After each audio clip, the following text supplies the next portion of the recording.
There we go. Throw out a test comment. Hello, everyone.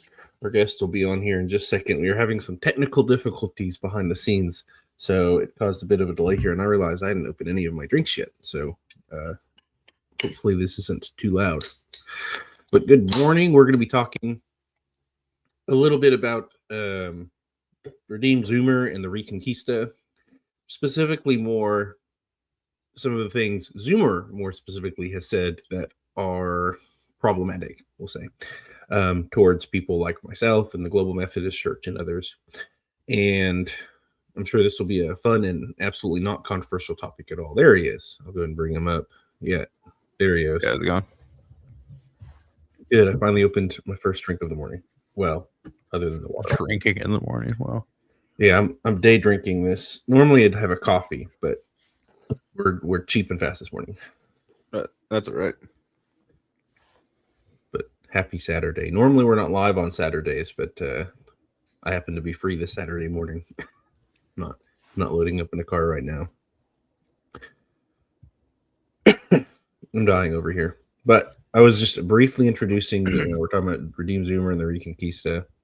And I guess I'll let you lead this a bit, since you're the one who's made the recent video on it that had quite a fair amount of misunderstanding around what the video was saying, even though I thought it was pretty clear myself. But yeah, so I'm actually gonna give me 1 second. Seems I've also got a bit of a cough this morning, so I will hopefully be able to mute myself each time, but you guys will probably have to see me turn and cough into my elbow. I'll also open up something in the background just to make sure I've got it.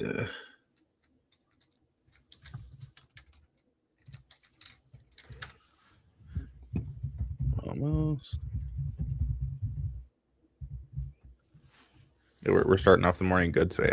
I have my brother's dogs over, and I happened to trip on one of them while I was making my coffee, so that was neat. Let's see. You're good. I'm dealing with the usual. The church fathers didn't affirm penal substitution. For anyone wondering, I do intend to release a video on that at some point. I just got to finish up. I'm working on a Unitarian presentation. I'm working on a presentation on the persecuted scripture. I desperately need to finish editing my book. And so I'll get to it at some point. I'm probably actually going to release it in parts. Do like one episode on the church fathers, one episode on a scriptural case, and then one episode on something else. What I need is like a good way to do medieval research and like go through a series of medieval theologians. Like I have the Ancient Christian Commentary on Scripture. Like I can find a bunch of stuff on the church fathers pretty easy and be like, okay, now I know what works to go through and go read. Not so much on medieval commentaries. Yeah. My area of expertise. But yeah, so pretty much in my English Presbyterianist schismatic video, the one part I thought I made explicitly clear multiple times was, hey, I'm not attacking Presbyterianism. I'm merely presenting what the problem is for Redeemed Zoomer, where you're going to say Presbyterianism is, a mainline church. Well, then let's look at the standards that he has. And here, I can send you this first image right here. This copy, I'll send it to you on Discord. I mean, do you have it as a slideshow? So you can just present it? I don't. Like, not that prepared on a Sunday morning or Saturday morning. See, I can't know what day it is. That's all good because I can share this. We'll just have to do it a bit of the extra step way here. There we go. Yeah. So, would you be so kind to read that for us? Yes. So is your church schismatic? Start with that question. Is your church part of an official denomination? If no, yes, it's schismatic. If yes, Did this denomination come from another established church? No. Yes, it is schismatic. Or, yes, did this denomination willingly separate from another denomination in the same country? If so, yes, it is schismatic. It may have many great believers in it, great doctrine and great fellowship, but it's still important to leave it and join a church with proper jurisdiction. No, it's not schismatic. Therefore, if it is in any way possible to be part of this church without sinning or affirming unbiblical doctrine, this church should in every case be preferred over any schismatic church. And there's Ignatius there talking to us. Yeah, so he quotes Ignatius, and he has these three distinctions here. Is your church already part of an official denomination? No. Did this denomination come from another established church? No. Did this denomination willingly separate from another denomination in the same country? And that's where he gets in trouble here, because, again, when I was talking about the video, I remembered I had this book when it was like 5 in the morning, and everything just clicked to me. It's like, oh, I get it now. Like, if he's right, Presbyterianism is schismatic according to Redeemed Zoomer, because if you look at the back of this Puritan paperback book right here, now, again, remember that last criteria we have. Did this denomination willingly separate from another denomination in the same country? Now, this is this is post events I talked about in the video, but I look at it as like looking at what happened and then drawing itself back in that way. So it says right here, and I'll just read the entire back. So this is talking about the book, A Fine Introduction to Puritan Preaching. This little book also recalls the great turning points in English Christianity, for these sermons were preached on Farewell Sunday in August 1662, when 2,000 ministers left the national church for conscience sake. Much has been written on the great ejection, but nothing is more important than to hear the ejected speakers for themselves. Now, they were told to not, they were told to align with the Book of Common Prayer and what the church is doing, hence conformists. But these guys were non-conformists. And again, 2,000 ministers left the national church for conscience sake. They weren't persecuted. I mean, people would be like, oh, well, like the laws against them, the laws against them. It's like, I'm going to pretend like the English Civil War didn't happen for a second, where Episcopal churches were also being persecuted. Let's just pretend that doesn't exist for a second. Sure, the laws, they were set up, they were against these guys or whatever. But regardless, did this denomination willingly separate from another denomination in the same country? 2,000 of these guys left for conscience sake away from the established Church of England to not just go hide, but they established their own churches within the episcopal jurisdiction around England and Ireland. And even Scotland had something very similar to this happen. And again, these are 2,000 people, and you can be like, oh, well, these were just a bunch of losers and like people who didn't really matter. But it's like, when you look at the list of who left, you have Westminster Assembly divines like Simon Ash, William Bridge, Anthony Burgess, Cornelius Bergs, Richard Byfield, Edmund Calamy the Elder, Joseph Carlyle, Thomas Case, William Greenhill, Matthew Newcomen, Lazarus Seaman, William Spurtstow, Edmund Staunton, Henry Wilkinson, who were all part of the Westminster Assembly, who left. They left their churches and went and started their own thing. And then you got other notable guys like Baxter, Manton, Thomas Watson, who also wrote on the Westminster, Samuel Ansley, Matthew Poole, John Howe, Stephen Charnock, John Flavel, and Philip Henry, and others who Presbyterians will pick up and read to their heart's content. But according to Redeemed Richard here, these guys are all schismatic because they left the established church. And again, they didn't just go into hiding and not preach. They started their own churches and congregations in the forest and houses and just anywhere they could establish a church. So your own Westminster guys left. They broke off. They are part of that schismatic. And again, these aren't just nobodies. Like I said, Watson wrote on the Westminster, and I listed a whole group of guys who were part of the Westminster. And the PCUSA uses the Westminster, and again, the big cope about it, like, I don't want to be too, whatever, I'll just say it. It's like, everybody's like, well, those were the English guys. Those were the English guys. We came from Scotland. It's like, Then let's back it up a little bit to the English Civil War. Who joined these English schismatics? Scotland, with the Great Solemn. They came together, wrote the Westminster together, assembled at the Westminster Assembly, and went to war with England. So Scotland is just as guilty of being schismatic because they literally wrote a confession with schismatic and joined together under Cromwell together to destroy the episcopacy and the monarchy. So I don't care if you appeal to Scotland. They literally wrote the schismatic document that with these English schismatics, and you can't look around that. I don't care if you appeal to like these Scottish divines. They were right there alongside these guys. And again, drawing back to the fact they literally started a civil war about this.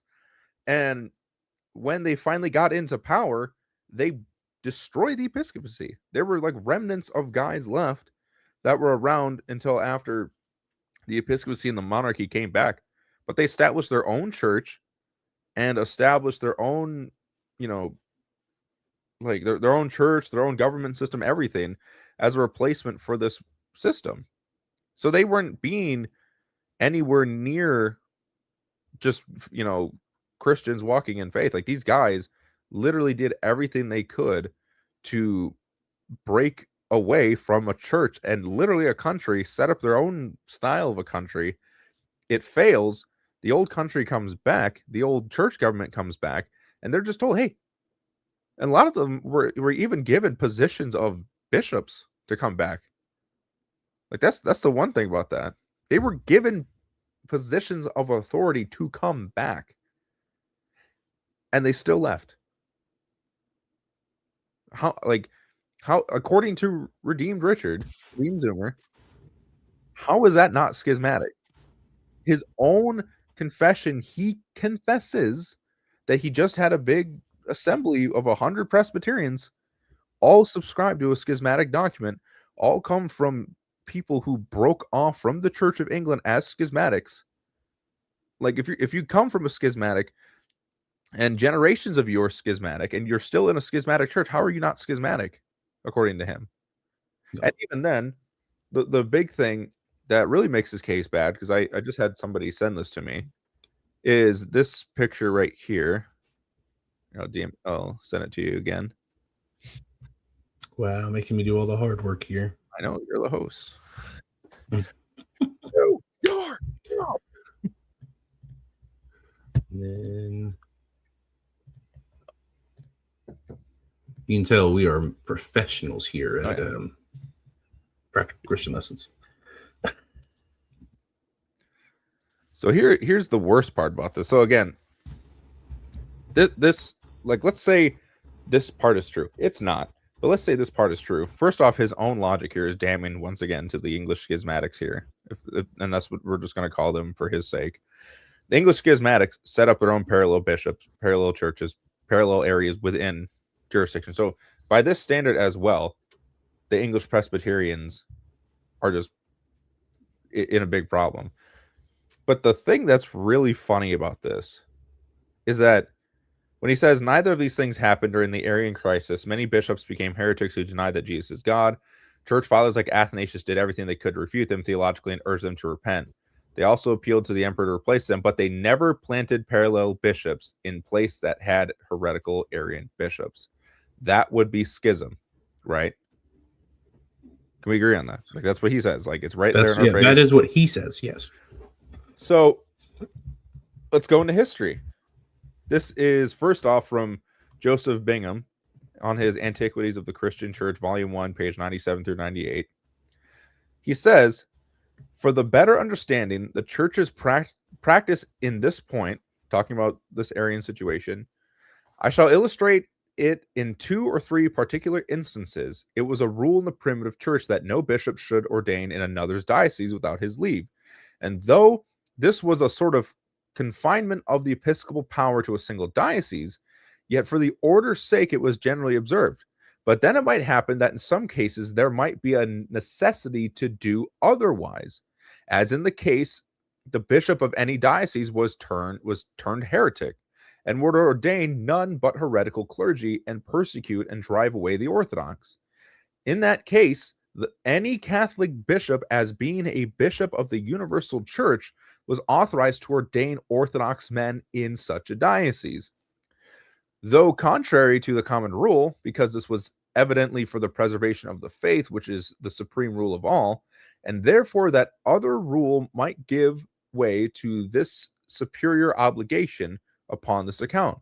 When the church was in danger of being overrun with Arianism, the great Athanasius, as he returned from his exile, made no scruple to ordain in several cities as he went along, though they were not in his own diocese, and the famous Eusebius of Samosata did the like in the times of the Arian persecution under Valens.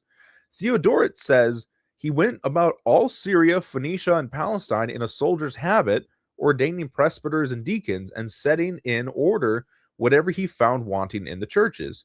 He ordained bishops also in Syria and Cilicia, and other places whose names Theodoret has recorded. Now, all this was contrary to the common rules, but the necessity of the church required it, and that gave them authority in such case to exert their power and act as bishops of the whole Catholic Church. Now, you may be thinking, well, this guy, he's Anglican, he is like not good, but it's like, but then we look at church history from guys who were considered authoritative documents, like Socrates Scholasticus in Church History, Book 2, Chapter 24, says the same thing. He says Athanasius passed through Pelusium on his way to Alexandria and admonished the inhabitants of every city to beware of the Arians, and to receive those only that profess the Homoousian faith. In some of the churches also he performed ordination, which afforded another ground of accusation against him, because of his undertaking to ordain in the diocese of others. Such was the progress of affairs at the period in reference to Athanasius.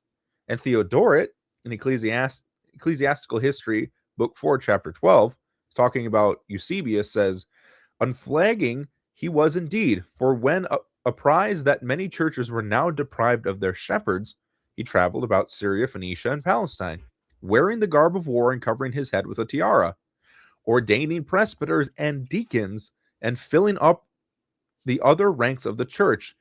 And if haply he lighted on bishops with like sentiments with his own, he appointed them to empty churches. So I don't know how much more clear you can get than that. Yep. That by redeemed Zoomer standards, Athanasius is schismatic. He went into Arian-controlled dioceses and ordained theologically orthodox bishops, presbyters and deacons within an Arian diocese. That follows both pictures that we had earlier, that one of the greatest theologians of all time was a schismatic. And he planted presbyters within Arian dioceses, and both of these standards, by Redeemed Zoomer's case, makes him schismatic. You can't get around that. So not only are the Westminster divines, according to Redeemed Zoomer, also schismatic, so are Orthodox theologians. And so you're left with a conundrum. You're left to either defend the Arians, which I don't need to explain why that's a bad idea, or you need to look at, and within that, you have to look at Athanasius and your own dudes who wrote your own confession and say they're all schismatics living in sin, or you're just wrong. Yep. Yeah, I mean, I'd personally say often they are functionally defending the Arians a lot of times. So if anyone doesn't know about the Young Methodist for Tradition, I support the Young Methodist for Tradition. They were initially part of the Reconquista. I don't know if they're still officially associated with the Reconquista. I don't keep up with the actual Reconquista movement itself that much. I support trying to retake these churches, because if it's God's will, then you know what? It's going to work no matter what. But on the flip side, you can't go around calling people schismatic who aren't joining or who left these places. because they're not churches anymore. And I understand not everyone's going to agree with that, but like, if these institutions are like, let's take the United Methodist, my own tradition, right? Or well, I was actually never part of the United Methodist. I was in the United Methodist Church. I never became a member until it was after. So technically, anyway, there were bishops who were saying the resurrection didn't happen. There were bishops who were saying the gospel needs to change with the times.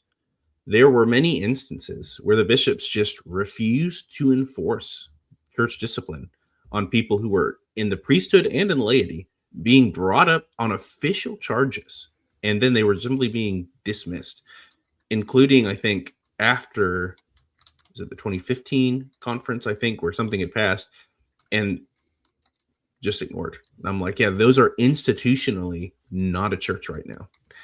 And to say it's institutionally a church, how are you? They're clearly apostate. They're no more a church than the Arians are, based off the things they're allowing. And they often try to appeal to Athanasius, as you said. One of the things Athanasius says in his letters to the churches under the Arians is that they are no longer a church in any sense. They may be in the building, but that is simply a sign that they have apostatized. He says it is further condemnation of them because they are oppressing the true church by their actions. Yeah. So Athanasius understands that these people aren't institutionally a church anymore. Even if there are faithful Christians in the building, the institution is not. It's gone off the rails. And that's why he exhorts people to leave them and goes around and ordaining his own priest and such. And he, like, that's where we get that quote, they have the churches, but we have the faith. So it's like, again, how much more clear can one get seeing things like that? Yeah.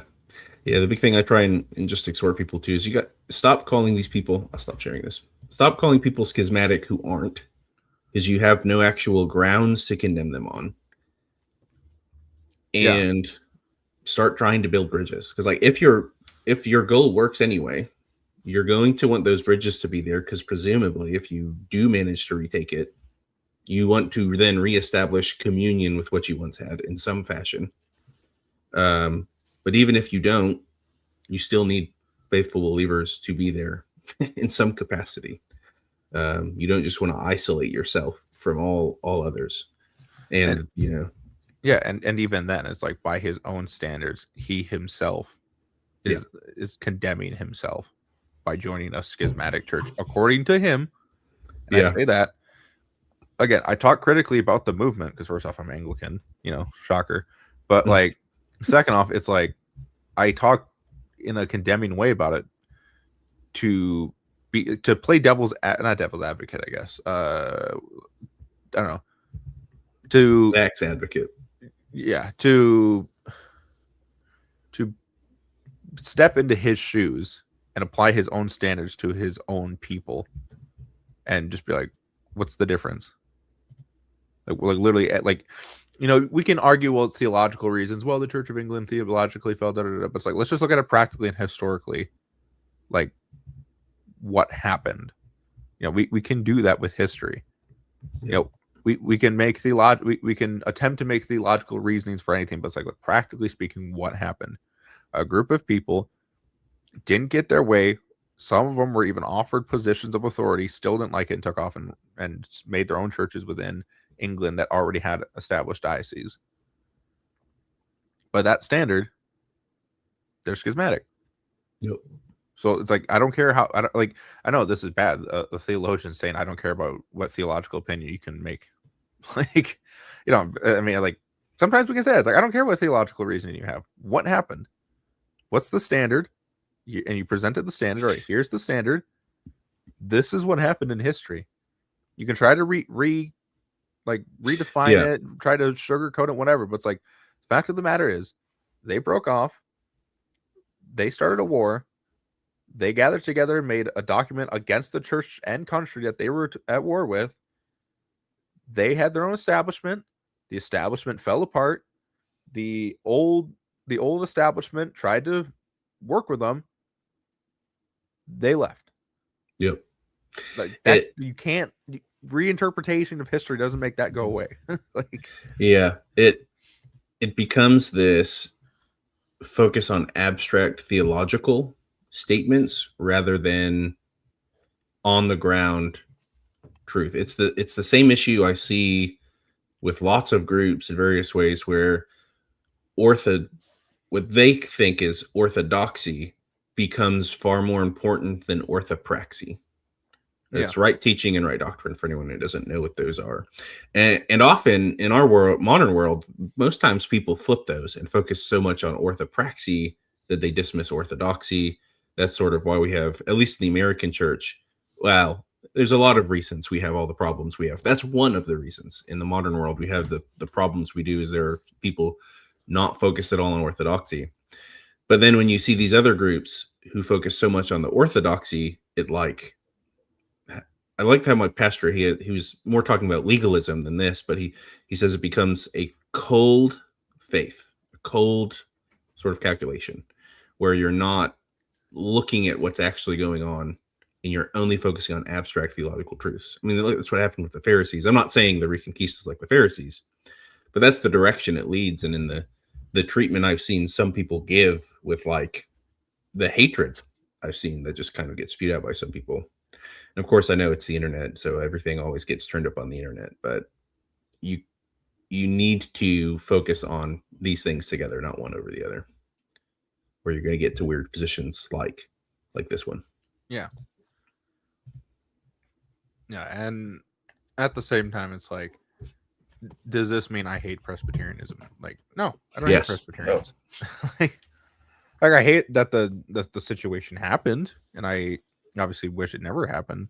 But it's like, Dane Ortland, for instance, is a Presbyterian. I don't hate Dane Ortland. Like, yep, yeah. So like none of the stuff I say is out of hatred or some sort of like viciousness against people who happen to be Presbyterian. I'm friends with Presbyterians. It's like I don't hate them. Like I said, the only reason, and like I'm saying this again, like I might sound like I'm talking in a circle, but I have to at this point because people just did not understand my last video. Yeah. Like, I'm not attacking Presbyterianism. I'm friends with Presbyterians. I've used Presbyterian works in the past and everything. I'm merely coming at it from a standard that was set and proving why this standard is just,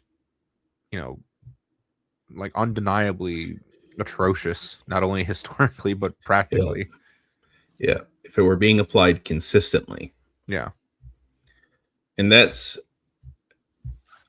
one thing a buddy I was talking with behind the scenes about some of the stuff going on. He described this as the equivalent of like Protestant ecclesialism disguised as thoughtful scholastic retrieval. And that's what it is, right? It's this unnecessary division.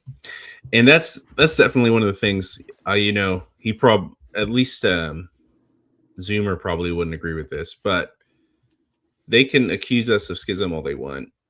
If the standard was applied, it would of course fall on them. But what does it also say about causing unnecessary division? Yeah. Now they might say that's what's going on here. Well, are you not, at the very least on your own side, also doing the same thing with the way in which you're treating people who left to be faithful Christians? It's not like they're causing division because the carpet was the wrong color. It's not like they're causing division because they didn't like the new pastor after the one they had for 29 years retired. It is, these people are clearly apostate they're in the seat of bishop, and no one can remove them from those seats. And they're refusing to enforce church discipline when it should be.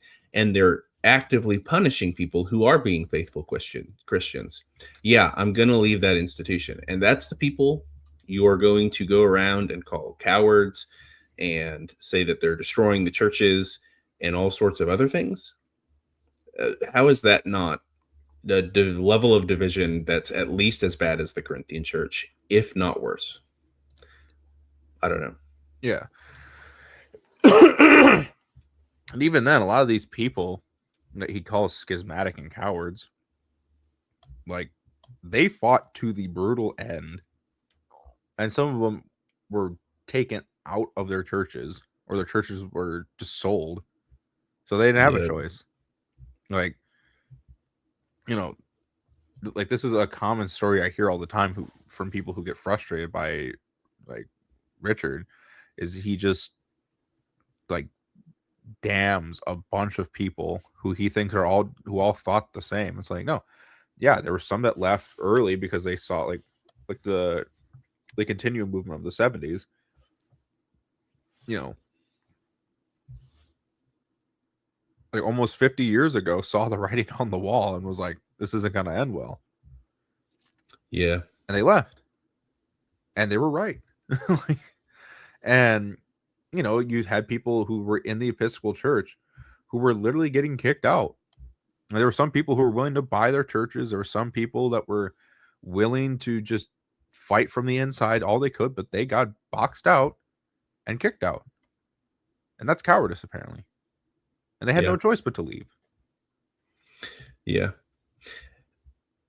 And I know plenty of stories like that in the United Methodist. And I'm assuming it's like this for many people, but like in the United Methodist world, priests or pastors, whatever you want to call them, have no control over their appointments. And it was an unfortunate reality of the UMC that often it was punishment that was often, for many people who were vocal, the thing that dictated their appointment. They'd get put into parishes that were way out from the rest of the churches that didn't have impact and resources, whatever, and would just sort of try and isolate them from everyone else if they didn't just remove them entirely. And this happened for like speaking out about, you know, questionable finances or the absolute lack of clarity of where money was going, for calling out people for refusing to enforce research plan. Like, these weren't good things going on. It also, like, this would be my question for Zoomer and others, is like, how do you deal with the Evangelical Methodist Church, who just didn't join the merge that made the United Methodist because they saw early signs of what they thought would lead to problems? They were right in the end, and refused to join. Are people going to call them cowards and schismatics because they were never part of this thing in the first place? But I know they do that with like Lutherans, like the no. What is the heretical Lutheran group? ECLA? That's right. ELC? So. Yeah, my brain farted there for a second. I know Zoomer defends them, but they're literally not the main line. Yeah. What's going on there? I think that just shows that, at least in Zoomer's mind, and I've called him out on this, so this isn't me just shadowboxing here. I've specifically told him this. I think he's just too focused on buildings and resources and worldly things that he's literally just blinding himself to these other things. Because, like, otherwise he'd see what you've pointed out, where he would also be a schismatic by his own standards, or that he's inconsistently applying a Reconquista to things like the ECLA and others. I'm like, yeah. And it's like, here? At this point, why do we even take this guy seriously? Like, you know, I'm not trying to be mean about it. At the same time, it's like I'm kind of getting frustrated with it, because it's like we are telling people. I was trying to look for this post. It's from the same one I quoted earlier. Like, why do we take a guy seriously who just doesn't want to be corrected? Like, I don't understand why people are still seeing him as some sort of leader of some intellectual movement. He's been debunked, but not just by me. No, I'm not beating my own chest here, but you know, he has been debunked by you and me. You know, other Presbyterians have literally corrected him, and he doesn't take correction. He just doesn't. You know, he constantly ignores rebuttals. He ignores historical documents. In my opinion, he actually doesn't read most of his stuff. Because, again, call me a bit skeptical, and I'm going to take his word for this. So when he did his denominational reading, like every month, he read one denomination a month. In Anglicanism, this was in December. Now, Josh, you're in school.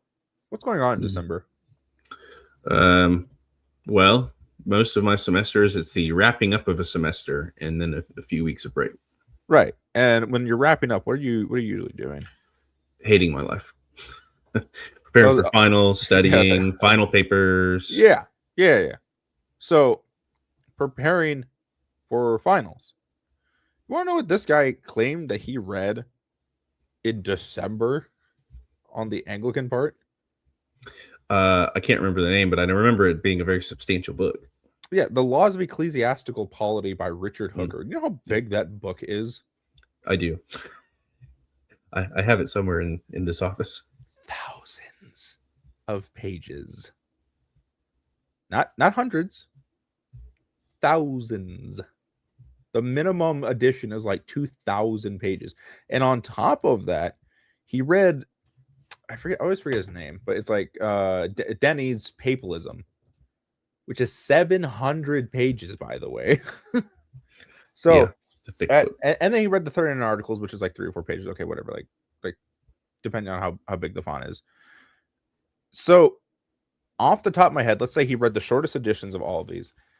He was reading over 2,700 and we'll say 53 pages in a month during finals on Anglicanism. Now, one could say, oh, well, he just maybe read the modern, like, separated parts of Davenant Press. But he didn't say he read parts of it. He said he read it. I'm sorry, I'm not going to believe that. Like, you read that much in during finals. Yeah. I don't think he read it. I just don't. Like, press X to doubt. Sorry. But like, yeah. First off, those wouldn't even be books I would tell you to read if you're looking into Anglicanism. Like Denny's Papalism it's a good book, but it's not like anything introductory towards Anglicanism. But yeah, I don't know. I just don't believe that's what he read. Like, and I don't believe he read all of it. Yeah. Which, yeah, go ahead. I could see papalism, and I know that was something because he's done a fair amount of responses to Rome, and it's weird because he's generally good on that. And papalism was one of the things he was reading for that, and then he just like sort of has a blind spot over here. I guess many people are like that in some ways, but yeah, you're not the only one I know who's raised that that doubt. I know quite a few people, publicly and privately, were having that conversation of like, yeah, that's a lot to work through, and it's not like the Laws of Ecclesiastical Polity is a simple book either. No, it's not. Like if you're trying to actually comprehend it, there's a difference between Mortimer Adler's How to Read a Book. I recommend that for everybody. One of the things he talks about is the different ways in which you can read a book. If you read a book for leisure, for fun, and you're not trying to understand it, you will get through it quickly. That's just how it works. You're not stopping to take notes. You're not trying to sit there and actually work through the book and understand it. But if you're trying to actually sit there and chew on it and take your time, like a book that's just 200 pages could take you weeks to a month if you're taking the time to seriously delve into it, let alone a book as big as the Ecclesiastical Polity. Yeah, which is, again, thousands of pages. Yeah, I didn't read that book to try and understand the entire thing. Yeah, I did read it, but it was like I was not stopping to take notes on a bunch of. Yeah, like for instance, like a leisure read. Like I just picked up this book last Sunday, John Jules the Treatises on the Scripture and Sacraments. I blew through this in a couple days, but now, like, I'm going through certain sections because I was like, man, the baptism part, I need to go back into that. Now I'm slowly chewing on it again and reading it, and it's like, you know, I started this section, and it's like I was spending like maybe 20 minutes on a couple of pages just to really let it sink in on what he's talking about. There's a couple of pages. That was like 20 minutes. I can blow through 20 minutes in like 30 seconds. Like, Yep. it's not that hard, but yeah. And then obviously you can't really see it over there because it's way over there, but I have Pusey's works on just the history of the real presence. 700 pages, by the way, so that's going to be a long one. If you Especially want on a leisurely read. Yeah, you want Mortimer Adler's recommendation. Read through a book once just to get a good overview of it, and then you can go back over it again after that. That's what I'm doing. I didn't even know it was real. Yeah. Look at that. I'm already doing it. Look, I'm riding a bike. Yeah. No, I do seriously recommend that for people. I've noticed probably one of the biggest issues, and this probably lends itself into your video and how people sort of didn't get it. Part of the point of how to read a book isn't just, hey, here's practical tips on reading a book. It's how do you actually analyze an argument, evaluate an argument, and understand an argument. Yeah. And it's just like reading and understanding are not the same thing. And I see a ton of people who don't read to understand things, and they just miss the most obvious things because of it. Yeah, and I think this is, and again, since people are just reactionary, like I think this was the problem that people had with my video, and yeah. I need to do some creation real quick on camera, but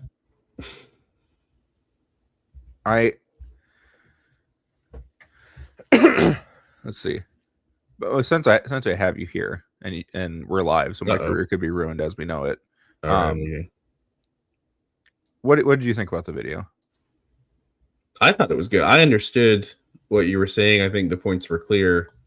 And like you said at the start of the video, this is, I know a lot of people in the modern world sort of overlook introductions. But those are generally and historically vitally important for understanding a work. Like you don't, this is an issue with Unitarians. I'm just going to use this as an example. The book of John and the book of Mark. They don't understand the introduction, the prologue, and then they proceed to misinterpret the entire book because of it. It would be like trying to, because in the beginning of Mark, he says, this is the gospel, the good news of the Son of God, as was predicted in Isaiah the prophet. And then he proceeds to quote Isaiah, Exodus, and Malachi. The quote, if you go back and read them in their context, is a messenger prepares the way for Yahweh. What happens in the rest of the book of Mark? Everyone's constantly asking, who is this man? And the times that he is properly called the Son of God is, say, the Pharisees, when they reject his divinity and accuse him of blasphemy. So they get the correct conclusion of what Jesus is claiming, but then reject it as true. And then other people are just confused who he is. You as the reader, it's exactly like the book of Job. You're not supposed to be out in the dark. You know who Jesus is. He is the Son of God that was predicted in Isaiah the prophet to be coming. You're given this insight no one else has in the narrative. The same with John. Who is Jesus? He's the Word that was with God and was God. So when he's here in the entire gospel and people are like, who are you? You're claiming to be God, and there's blasphemy charges. You know the right answer. This isn't, it's not a hard concept to grasp. So when you go through a video and then ignore the introduction where you laid out, hey, here's what I'm saying and here's what I'm not saying, and then just proceed to interpret it, ignoring that statement, yeah, you're not going to understand what happened, and it's not good. Yeah, and so, like, again, this might seem a little harsh. I mean, I sent you another photo there, but it's like, I genuinely think this is how people just saw my video. That's funny. Okay. Give me a second. And then if you could pull that other photo back up, I was wanting to address that, but you're gonna have to spell this the third one. Yeah, the one we just had up. But it's like, I think that's just people how Presbyterians, when they clicked on my video, saw it. The English Presbyterians are schismatic according to an Anglican. It's like, that's not what I was saying. Yep. Like, again, Yep. am I nice to the Presbyterian movement? No, but that's not what the video was about, and that's why I'm glad you said that with the preface. It's like, like if you would have just listened to the first part of it, you would have understood what I was talking about. Yep. And I'm glad I was able to come on here and I guess clarify more with more sources. It's like, I don't care. I really don't.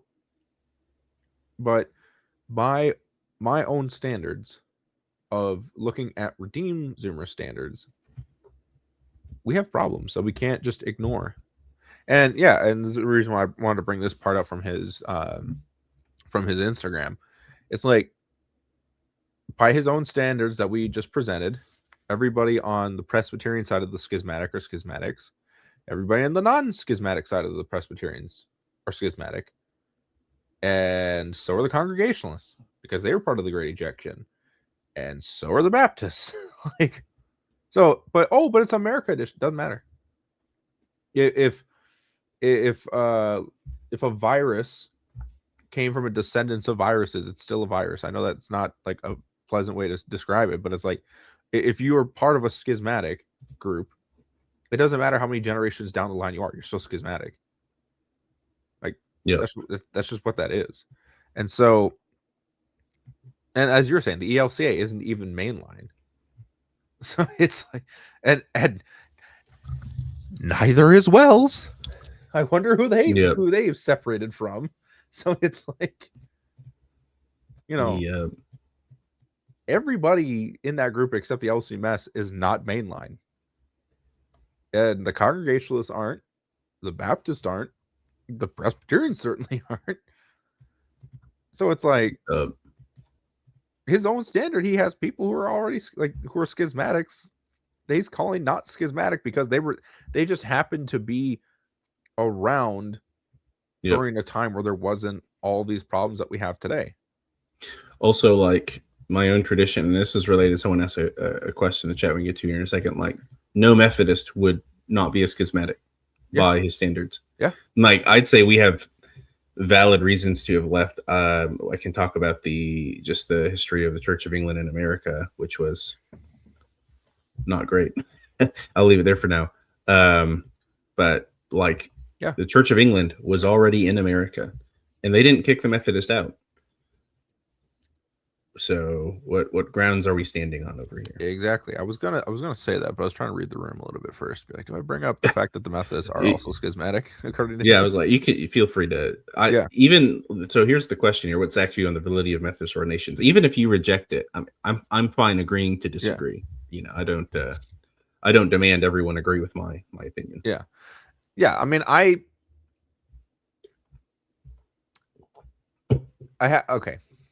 In one sense, I'll be academically honest and say I haven't looked super deep into the Methodist movement yet.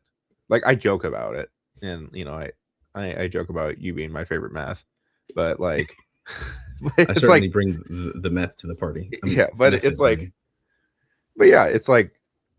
I like Charles better than John, but I'm not a fan of John, if I can be honest. I know he had great works, but fair amount of Methodists that share your opinion. Yeah, minus the John part. Charles was the far more agreeable of the two in most situations. Yeah, I will shoot it straight. I certainly appreciate John Wesley. I'm a big fan of John Wesley. I look forward to seeing the man. But when it comes to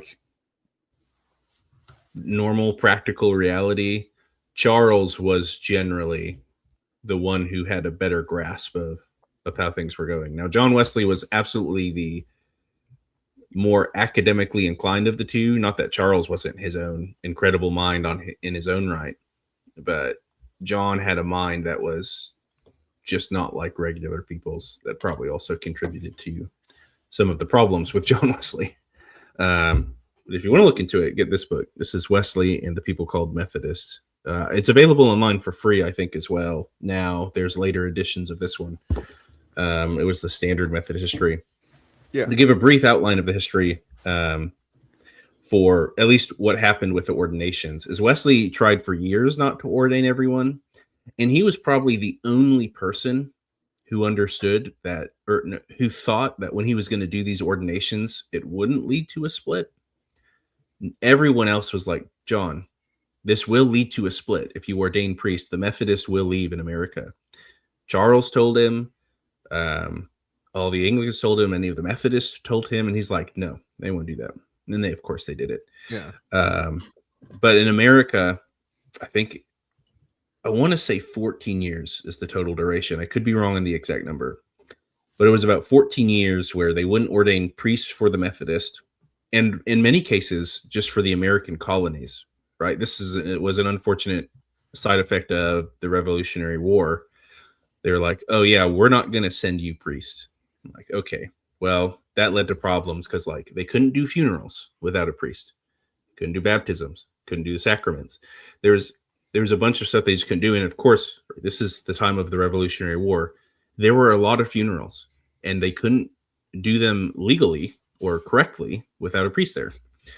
That's what I think led to the of course, that's what led to the Methodist. Wesley fought for years, and when he finally came to realize that no one was going to do this for him, he's like, okay, then I'll go ordain them. There's a big case for Presbyterial succession to be made there. We don't need to talk about that here. Yeah. And then I think that's where the Episcopal Church comes out of too, right? Is that I want to say the Episcopal Church came out of that same issue with the Church of England, basically spiritually starving the American colonies because they refused to send people. Again, I have to look deeper into that part of the history, but I believe it was I think it might have been because Wesley was doing this, the Church of England were finally like, okay, screw it, send Salisbury, and that's how it happened. I don't know. I know what happened with him. Funnily, he never faced church discipline over it. I don't understand how he dodged the bullet there. But he ordained Thomas Coke and Francis Asbury. Yeah. As superintendents. He didn't call them bishops, they were superintendents. Then they went back overseas, and John seriously underestimated the spirit of American independence. Yeah. And was then shocked. Yeah, when they were like, John, we appreciate everything you've done, but the people have spoken. We're doing this now. And that was actually a formal separation of the American Methodist movement and the English Methodist movement. Most people probably don't know that. The English Methodists are a distinct group from the American Methodists. They're not the same anymore. We have the same heritage, but after Wesley ordained Coke and Asbury and they went back over, there actually was a formal split between the American Methodist and the British Methodist. The British Methodists themselves would later split from the Church of England. I'm not super familiar with their exact history on the matter, but I imagine it was much the same scenario going on, if I had to take a guess. And the American Methodist kind of took off from there. Yeah. And that, I guess I need to look more into it myself at that point. But it's one of those, like, especially, okay, I'll at least comment on the American part. It's like, I find the situation, while it was unfortunate, to be an irregular ordination. Now, do I call them full-blown, like, heretics and schismatics? Again, I need to look, like, again, I'm just speaking academically and being honest. I'll have to look more into it before I start swinging the band hammer on people. But it's like, do I think it was irregular and shouldn't have happened in the first place? It's like, absolutely. And there should have been, like, the Church of England should have done something to avoid that situation. So that was a failure on the Anglican Church at that point. Yeah, that was a tragedy on both sides. Yeah, and so it's like, I don't think the event could have happened, but it could have been easily prevented if people just did something. And, you know, but now with the American side of it, because of and what it led to with Cokesbury and Asbury and Coke. I do think because of that, since they schismed from one group, the English Methodists, it's like, obviously they're probably not going to be with the like English Anglican Church, so they're schismatic. Um, Yeah. Now, of yeah, course, we still do a lot of work with the English Methodists and American Methodists have, for the most part, always been very friendly and done a lot of work together. But like, there are plenty of people like me who are pushing for a Methodist Anglican reunion, and I know there is one diocese in the ACNA right now that is actively working with the GMC and have a sort of informal communion. I don't know the details of what all's going on there. I'm just aware that something happening. So there may within the next few generations maybe be a Anglican Methodist reunion. hey, My advice to anyone who's maybe a Zach spot and like hasn't researched it a bunch, it's not that big a deal for you to actually need to research unless you intend to engage in the conversation, just because like you've got your own things going on in your denomination. In your case, especially, you're doing the Anglican Renaissance. It's like, yeah, it would be nice to have a solid answer on the question, but it's not yeah, impacting your church life. It's not impacting your ministry. It's not going to be impacting the people you're a shepherd over. It's not a tier one issue for you right now. yeah. I mean, I do think I do think I probably will need to have an answer eventually, because again, like the answer will come like, well, we have these American Methodists and like they're kind of Anglican. It's like, well, let's talk about that and kind of go from there. Yep. So yeah, I do think there probably needs to be a time where I at least look into it just a pinch, but We know a few Episcopalians who probably know some of the history there, because I the split with the Episcopalians from the Church of England and the American Methodist from the Church of England, they overlap a lot. And there was a union between the two of some kind for a short while. It was the American Methodist Episcopal Church for a bit, I think was the official name. yeah, I've seen that So on some church buildings. yeah, so there is a shared history there. So I imagine any American history textbook that covers that period will talk about it, or something more focused on Church of England in America. But just places that you can maybe look into. Sweet. Anyone else in the chat have any other questions, or do you have any other concluding comments or anything before we hop off here? We are nearing the end of time. I think Gabriel Gonzalez Rio said, "How can congregations whose origin story is schismatic avoid endless schism?" He did. Maybe I'm misreading this question. Gabriel, what is your denomination? I read this as like a antagonism towards Protestantism, but maybe I was just assuming. I mean, I definitely am making assumptions here. Maybe I'm assuming the wrong things here. So if you're still here, feel free to offer us a clarification on your own background here. But feel free to answer this question however you choose, or not answer. I was just going to ignore it. It's going to be my approach. I assumed it was trolling. Yeah, but overall, I always tell people I don't hate Redeem Zimmer. I don't hate anybody. Do I think he can get very frustrating and cause more problems than he needs to be? Yes. Do I think he accuses people and judges people in a way that he shouldn't be, because his own standard is flawed, and also because, to be honest, he's just a layperson who has demonstrated in history to not actually know what he's talking about? Yes. I don't hate him though. I pray for him, and I pray for his wife, and I pray for their health, and I pray that, like, he can be an example to others. But with, like, right now, with his aggressive, arrogant nature, he's going to be he is hurting people, and he is going to be a hurt for a lot of good, genuine people who care about their faith, care about their denomination over, and like they're going to be caught in the crossfire of his arrogance. And I don't want to like speculate too much, or I don't want to come at it in a way where I'm praying for his downfall by any means, but it's like I do genuinely think with this attitude he's going to cause more schisms than like redemptions. And in fact, like that's already happening, because again, it's like when you tell a bunch of clergy who fought for everything that was worth to stay, relevant in orthodoxy in their churches, and they were pushed out, and some lay person who's not even part of their denomination is calling them schismatic and mocking them and ridiculing them and treating them like crap. How do you expect anybody to join that? Like, again, everybody but Javier Perdomo on the relevant Protestant side of YouTube are all schismatics, according to him. And so that's why he's saying he's the only one at times, because I remember him saying that a while ago. Like, I'm the only one standing up. It's like, you're not. You're ignoring the cavalry charging behind you and flipping them off while you're doing it. It's like, what are you doing? Yep.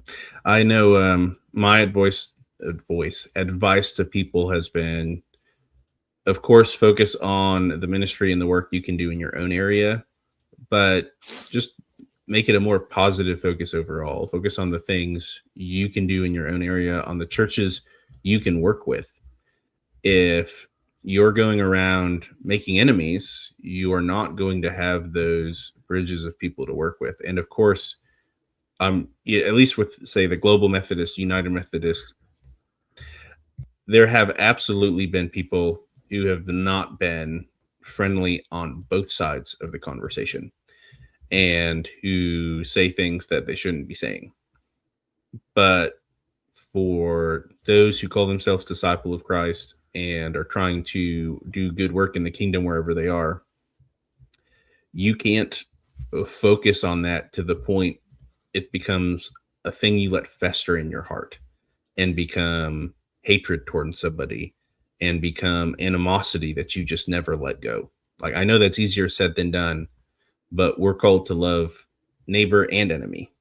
And we have to, at some point, learn to move past those things, or at least ignore them, and not let it become like a spiritual poison in our hearts, where it just prevents you from doing work you could be doing elsewhere because you're so bitter about this thing going on that you have no control over, that no matter what you do, you're not going to have any real impact on. Instead, just go do the work the Lord has for you where you are. Yeah. And make bridges where you can. Yeah. And at the same time, especially for the Episcopalians, like in the like within the Anglican world, and it's like even like in general, like obviously, I'm not Methodist by any means, and I wish Methodists would come back to the Anglican Church, but it's like we're working on it. If you can be successful in making your church Orthodox again, great, do it. Like, and this is an example of what I want the Anglican Renaissance to be. It's like I want it to be something that the Reconquista should have been, where it's like I'm not condemning, the faithful who are stuck in Episcopal churches watching it slowly die around them. Like, I think about those people every day, and that's why it gives me the motivation to continue this movement, because it's like there are good people who need good Anglicanism. They need good theology. They need just to make it as basic as possible. They need scripture, and they need everything that they can to, that they need all the help they can get. And there are lots of great people in Anglican churches in the ACNA, ACC, APA, UECNA, APCK, other groups like that. It's like, man, we can work together. Like, I genuinely think, again, are we going to agree on every little nitty gritty thing? No. But if we can at least start at the basics of just like, again, the 1662 Book of Common Prayer, where everybody virtually agrees with it as an Anglican. Let's start there. Let's go from there. And then it's like, let's just go back to what our church has taught together, not just one group, not just a bunch of, on fire lay people. It's like clerics, lay people, monastics, everything. Let's just go back to what the church had to say. And It's like I'm not innovative. I'm not trying to say something new. I'm just saying, what did the church always say on this? If we were to be consistent with what the church says, we could eliminate women's ordination to the priesthood, because the Anglican Church never taught that. And if we're going to be consistent with our history, and that's all I'm asking for, it's just consistency. If we can be consistent with our history, and people actually took our history seriously, there wouldn't be these problems. There just wouldn't. And I believe this is something that's a lot more practical than just doing a sit-in silent protest while paying. You tithe at your church. It's like you're doing a silent sit-down protest at an Episcopal church where your lesbian priest gets paid to preach heresy. It's like, no thanks. Like, that's just not how that's going to work. Like, and all they're going to do is, people want to pay for our heresy, so we're going to keep giving them more heresy, or worse. And as long as the young theologically, and I don't mean this in a rude way, but it's like the young, inept, theological lacking lay keep paying it, they're going to keep providing it. And so, and even if you're at a more conservative or moderate church, like, that church still has to pay their apportionments and send money to the conference. Yep. There's no ifs, ands, or buts about it there. So you're paying for the death of your church by paying for the heresy to rush in like a flood. So we can't be doing that anymore. Because again, look what happened to the UMC, the Episcopal Church, ELCA, like all these churches. They let these heresies go, and they stopped church discipline, and look what happened. And the ones who remained strong about it and stood against it, like I tell people about the UECNA, it's like, we have our problems, but doctrinally speaking, we really don't, because we like this. We say, this is what we hold to. This is what we affirm. You're either in or out, and we're not bending on these rules. And we don't have these doctrinal problems. So it's like, if we can do it, the ACNA can do it. If we can do it, the REC can do it. If we can do it, the APA can do it. And it's like, everybody can do this, and we can all come together in these points, but we just need to work together in these. And again, go back to what the church taught, look at what history had to teach, and all these things. And it's like, the problems get solved pretty quickly. How do I know this? Because the SBC did the same thing 100 years ago, virtually. They just said, this is what we taught. This is what we always taught. This is what we're going to teach. Get out.